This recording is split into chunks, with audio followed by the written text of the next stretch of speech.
Hello, मी doctor अंकुर पटवर्धन. आपण आत्ता Panchgani table लँडवरती आहोत.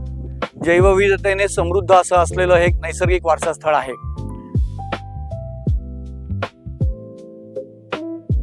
जगात 10 ते 15 देशच असे आहेत की जिथे अशी पठारं आढळतात. परंतु भारतातल्या पठारांचं हे वैशिष्ट्य आहे की फक्त पावसाळ्याच्या कालावधीमध्येच ते फुलून येतात. वेगवेगळे आदिवासी इथे आपल्याला दिसून येतात, ज्याच्यामध्ये कडेकपारी आहेत, पाणथळीच्या जागा आहेत, गुहा आहेत आणि आपल्याला गुहेमध्ये बॅट्स, ज्याला आपण वटवाघुळं म्हणतो, तेही दिसतात. आणि जे उघडे दगड आहेत त्याच्यावरती पाण्याचा अत्यंत छोटासा थर असतो आणि ज्याच्यामधनं कीटक भक्षी वनस्पती उगवून येतात. अत्यंत महत्त्वाचे असे हे आदिवास आहेत आणि हे आपल्याला राखणं, त्यांचं संवर्धन करणं ही आपल्या प्रत्येकाची जबाबदारी आहे. आणि इथे असणाऱ्या वनस्पती असतील, प्राणी असतील, कीटक असतील, हे अत्यंत वैशिष्ट्यपूर्ण असे आहेत. पाचगणी पठाराचं वैशिष्ट्य म्हणजे पाचगणी पठार आणि आजूबाजूच्या परिसराने जगाला 6 वनस्पती आणि एका प्राणी प्रजातीची नव्याने ओळख करून दिलेली आहे. म्हणजेच 7 प्रजातींचा शोध या परिसरातून लागलेला आहे. यातल्या कित्येकांची नावं पाचगणी या गावावर सुद्धा आहेत. या विस्तीर्ण अशा 100 एकरवरती पसरलेल्या पठारावरती साधारण 189 प्रकारच्या वनस्पती आपल्याला आढळून येतात.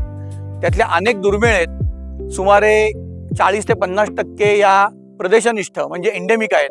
याचाच अर्थ त्या पश्चिम घाटात फक्त आढळून येतात, इतरत्र कुठेही आढळत नाहीत. हे अभ्यासकांचं नंदनवन आहे. इथे आपल्याला सुमारे 30 पेक्षा जास्ती पक्षी, 20 पेक्षा जास्ती फुलपाखरं, 7 प्रकारचे बेडूक, 3 प्रकारचे साप आणि विविध प्रकारचे कीटक आपल्याला दिसून येतात. इथे सस्तन प्राणी सुद्धा आहेत. जर का संध्याकाळच्या वेळेला किंवा नंतर जर का आपण फिरलो तर आपल्याला ससे सुद्धा कधीतरी दृष्टीला पडतील. असं हे पाचगणी पठार आहे. जैवविविधतेने समृद्ध आहे, म्हणूनच ते नैसर्गिक वारसा स्थळ आहे.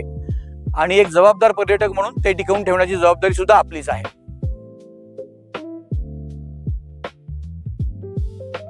पठाराची ही एक वेगळीच मजा आहे की वेगवेगळ्या या 4 महिन्याच्या सीझन मध्ये आपल्याला एक छान विविध प्रकारच्या वनस्पती हळूहळू फुलताना दिसतात. आपल्याला या पठारावरती 5 प्रकारचे ऑर्किड्स, अनेक प्रकारच्या कीटकभक्षी वनस्पती, त्याच्यामध्ये दवबिंदू असेल, सीतेची पापणी असेल, इत्यादी वनस्पती आणि विविध प्रकारच्या सुंदर फुलं, ज्याला आपण रानफुलं म्हणतो. यातलं सगळ्यात महत्त्वाचं म्हणजे साधारण सप्टेंबर महिन्यात फुलणारं स्मिथिया किंवा मिकी माऊस फ्लॉवर, ज्याला आपण बरका असं म्हणलं जातं, हे सुद्धा इथे आपल्याला खूप छान रीतीने आपल्याला दिसून येईल.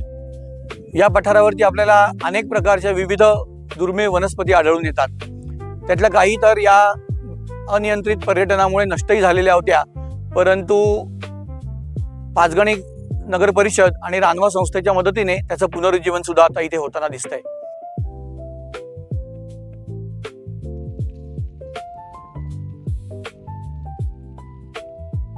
पाचगणी पठाराची ही विविधता आणि दुर्मिळ असणारं हे जैववैविध्य टिकवण्यासाठी नगर परिषदेने अनेक उपाययोजना केल्यात. त्यातली एक महत्त्वाची म्हणजे येणाऱ्या पर्यटकांना आणि घोडागाड्यांना आणि घोड्यांना जाण्यासाठी मार्ग आखून दिलेला आहे. याचा महत्त्वाचा फायदा असा आहे की आपण हे लक्षात घेतलं पाहिजे की आखलेल्या मार्गावरनच आपण चाललं पाहिजे. कारण इथे असलेल्या ज्या सगळ्या वनस्पती आहेत त्या अत्यंत दुर्मिळ, नाजूक अशा आहेत. आणि आपण जर का आखलेल्या मार्गाव्यतिरिक्त जर का पठारावरती इकडे तिकडे चालायला लागलो तर आपल्या पायाखाली असंख्य वनस्पती या तुडवल्या जातात आणि त्याच्यामुळे त्यांना हानी पोचते. त्यामुळे आपण सर्वांनीच हे लक्षात ठेवलं पाहिजे की जे दिलेले मार्ग आहेत त्यावरूनच आपण चाललं पाहिजे. अनेक पर्यटकांना असं वाटतं की इथली जी फुलं आहेत ती जर का आपण तोडून आपल्या घरी नेली तर छान उगवून येतील, परंतु त्याचे अत्यंत दुष्परिणाम होतात. सगळ्यांना अशी विनंती आहे की इथलं जे सौंदर्य आहे ते नजरेत साठवा, परंतु ते घरी न्यायचा अट्टहास करू नका.